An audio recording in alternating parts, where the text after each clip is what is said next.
Should you summon? How the heck are you, everybody? Let's get right into it. We have two banners coming tomorrow. Well, one of them is split into two different currencies. That is the typical crazy 2x banner. This one for rare summons, this one for divine summons.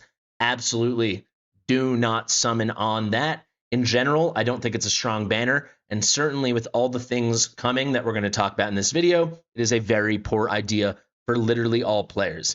Unless you have like infinite money and thus infinite summons, this is a terrible idea. The juicy one that's going to appeal to a lot of people is this over here, the Surprise Invocation of Spirits. I'm going to take you through all the math, but the risk of going for this when we know all the crazy things coming, namely this right above my head here, the Frostfall Lucky Pick, where we get a great new hero, Lyra, and you get to also choose any normal hero to put on 15x rate up. Very enticing and a much better banner, in my opinion. And we know in 8 days' time, on December the 27th, 2 days after Christmas, we are getting the Sun Wukong Guaranteed Limited Banner. Both of those banners are better than this. I'm going to explain it in detail and show you all the math for why this is just not as good a choice when we have such good banners coming. But the long of the short of the long, whatever you want to say, don't do it. You just should not summon on this. Again, the one exception being if you have tons of resources or a ton of money to spend on this game, you're in the holiday gambling, ripping summon spirit, then sure. But for every normal player, and I assume most of those are you guys, that's why you're watching my video for advice, skip this. So let me show you why. We're going to head over to my website, fastidious.gg. As of course you know, best website in the realm. You can see we're on the nascent banner calculator, and that is not a mistake, even though in this video we're not talking about the nascent banner coming. That one is for divines. I already did a video on this yesterday. Very good video, I think, so go check that out. You can also watch a full breakdown on how it works. I'm actually just using this tool to show you how the 1+1 is going to work. What does this have to do with anything? Well, they draw from the same pool of heroes. The 1+1 and the nascent both are normal summons. So those are summons that include your normal, non-limited, non-event, non-ancient exclusive heroes. So it's specifically this list of heroes over here. If we go to details on the summoning page, it's these 7 normal lords plus Ajax, and then it is these bunch from Zealous to Tallulah. So the reason I'm using this is what we can do. We can kind of approach this as just a way to find out the odds and the best possible math. So you can see over here, I'm just going to add all the heroes to the pool. There are no limitations because this is just the normal pool of heroes, the normal lords, Ajax, ultra rare like Hatsit, normal rare, and then of course our common bucket heroes. It's a nice way to visualize it because it's the same group of heroes. So what you can see is these are your chances to get the different groups of heroes. Heroes are divided into different rarity buckets. Even though Moonton doesn't disclose this, we have done a ton of research to definitively prove it. We have our rare legendary lords, that is Leia and Morrigan. We have our one ultra rare non-lord, that is Hatsit. We have our remaining lords and Ajax. Then we have our most desirable units almost exclusively land in the rare rarity, the rare bucket of our non-lord heroes. And then we have a big group of these common bucket non-lord heroes. Some of them are phenomenal. Brokir, Trusk is very good. Zaris is very good. Tallulah, need to get her rating in very soon, but she's very good. But some of them are absolutely terrible. Beatrix, Absent, where's some other ones? Kai, even with the buff. There's some really bad stuff. Alora, wherever she's hiding out. So you can get a sense of what your rates are. If you look over here, when all else is equal, as it will be in this banner, your chance to get a rare lord, so Morgan or Leia, is 2/3 of a percentage. So it's 0.66%, very low. To get Hatsit is 0.5%, very low. To get over here, as you can see, the common lords, we also write the numbers over here with a 1.5 weight. They're coming in at just under 3%. Every time you hit a legendary, the rares, this is basically what most of you guys are hunting for if you're choosing to summon on this banner. You want initial copies of all these guys, or you want some Magma dupes or Magda dupes. You want Hex, you want Lucius, you want Valeria, Arrogance, Phineas, Twyla, so on and so on. You get it. These are the good ones.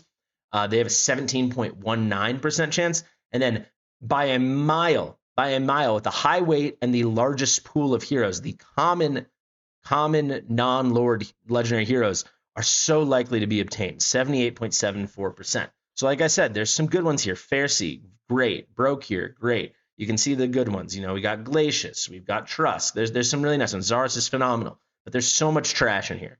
There's so much trash. So with a 78.74%, essentially to know on your 1+1, you hit it, you hit one, it comes with a friend. That's how the 1+1 banner works. If you don't know, it works one time. Probably should have started with this. And essentially the first time you hit a legendary on this banner, that random legendary comes with another random legendary, one-off offer. So if we do the math, right? I said I believe it's 78.17, 78.74. I'm glad I double checked. So the first one obviously comes with the normal chance to have a 78.74. So it's 0.7874 out of 1. That's your chance. To know the chance of hitting common bucket twice, you just have to square that. My computer is lagging. Oh my God, let's square that. And there you can see it's still over a 60% chance, a 61.99%. So basically a 62% chance, you can use this math, that if you do the 1+1, both of those heroes will be from this group. Could it be Brokir and Zaris? Sure. Could it so easily be like your fourth Ezrin and Shamir, or Anai and Magnus, or Kriya and Zealous, Alora and Cratch, Azor and Lasir? Like, you get it, right? You get it. So any account, unless it's brand spanking new and it's the kind of account that has saved a bunch or is willing to spend a bunch, I guess if it's brand spanking new, you have to be willing to spend, then maybe it's a little appealing. But for any person playing for more than a couple weeks and that does not have tons and tons of funds, either or, it's so not the banner for you when we know what is coming. So I hope I proved that to you. A lot of people are going to, dream of like my best 1+1. I got Hex and Valkyra. That was awesome. One time I got like Twin Fiend and Valkyra. That can be really exciting. But so often it's Cratch and Azor, or Razak and Abomination, so on and so on. And go ask your friends or guildmates, whatever. Everyone has a million stories of doubling up here, and you hear very few stories of the people that get Venoma and Ajax in their 1+1. So that's just not how this goes down almost ever. Of course, sometimes it can work out that way, but usually no. So I think I'm trying to show you this banner is not that appealing to begin with, especially for well-developed accounts when you're mostly just hunting for awakenings, because most likely you're going to hit awakenings on dupes of heroes that you do not want them for. You're going to hit the common heroes. You're going to hit the less desirable heroes. However, usually I probably would still say some people should go for it, but we have such strong things coming. This is so powerful, and especially for those younger accounts, right, that just want to fill up their roster. Sure, you're not going to guarantee any chance that you get a new legendary and then it brings a friend when you hit that first legendary, but you can so dramatically increase your odds by pairing Lyra, who's a hero almost every player is going to want, by pairing her with another really good and rare hero, putting them on rate up. So anyone that doesn't have Eloin, and I'm going to do a whole tier list of this that will come out tomorrow. Tomorrow is Saturday. No, tomorrow. I'm going to commit on video. Tomorrow it's going to come out Friday the 20th. I'm going to do a whole video where I rank all like the tiers of that normal pool of hero who you should pair with Lyra. But you can just start thinking about already. If you don't have Elwyn, this becomes the Lyra Elwyn banner. That's what it should be for every single player that doesn't have Elwyn. You can't choose Lords. You can't choose Ajax. You can't choose event exclusives. You can't choose ancient exclusives. You can't choose limited heroes like Kagiri or Lust or something. But everyone else you can choose. So this could be Lyra and Elwyn, which could be like the coolest banner ever. So exciting, very Christmassy and powerful. If you have Elwyn, this could be Lyra and Silas. If you have Elwyn and Silas, this could be Lyra and Arrogance. It goes on and on and on. Even a well-developed account like mine, where I'm actually not missing any rare heroes. All the normal heroes I'm missing are Lords, Ajax, and then a couple common heroes. I can still throw Tallulah on this, right? I didn't get her on that last banner. That'd be kind of cool. I'm kind of deciding between that, or maybe I go for some Silas dupes or some Elwyn dupes. This banner, you kind of choose your own adventure with it. And because you can choose two really desirable, two rare heroes, it's a lot more potent for almost every account than this one, where 62% of you are going to be doubling up on bad heroes you don't want. And quite frankly, even if you hit those good ones, you hit a Trusk or a Brokir, even a Zaris. I mean, and if you already have a couple awakenings in those guys, it's not like you're so desperate for more awakenings. This is just not going to be the banner for most accounts. So here it is. The Lyra banner, phenomenal. There's a giant monkey hanging over all of this, right? Sun Wukong is coming. He is coming. Terrible. I don't know why I said that out loud. But you know what I'm saying. He is, from my testing so far, definitively the best limited hero ever to come to the game. People are saying he's so good, so OP, so broken. He is really, really good, and he is OP.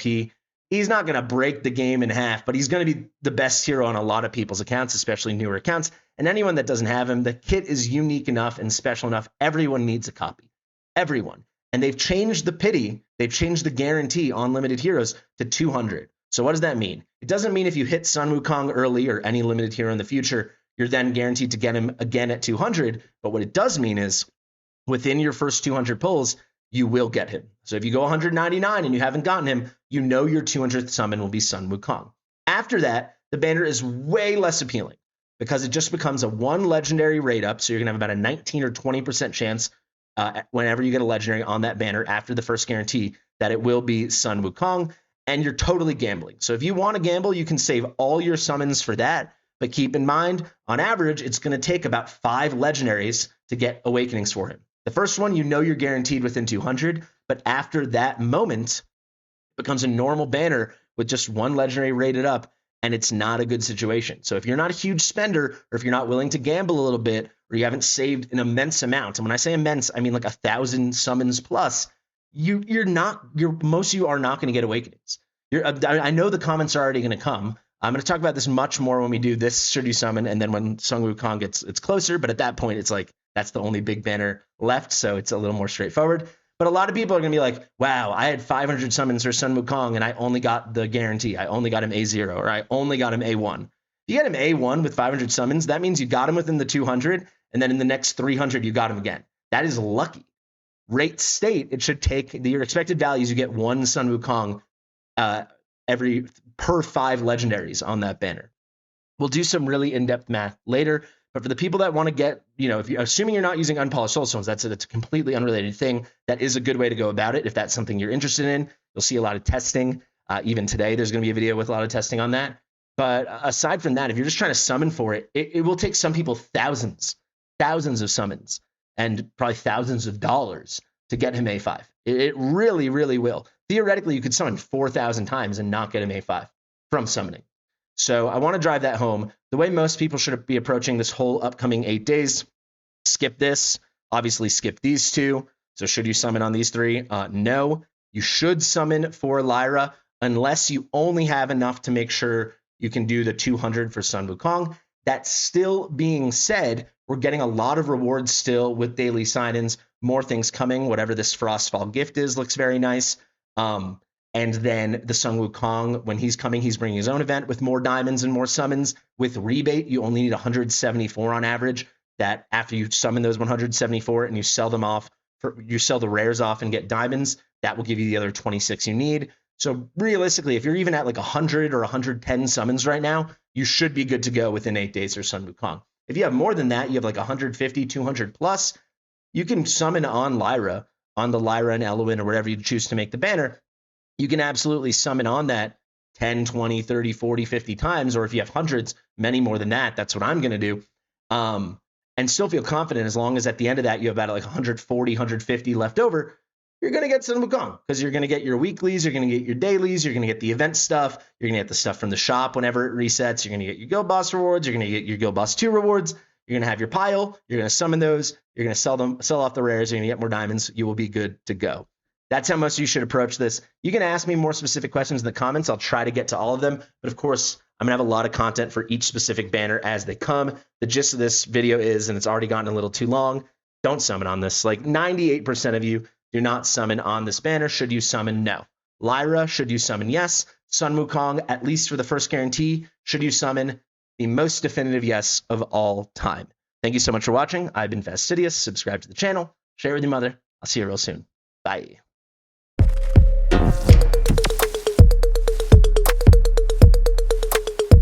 Fastidious.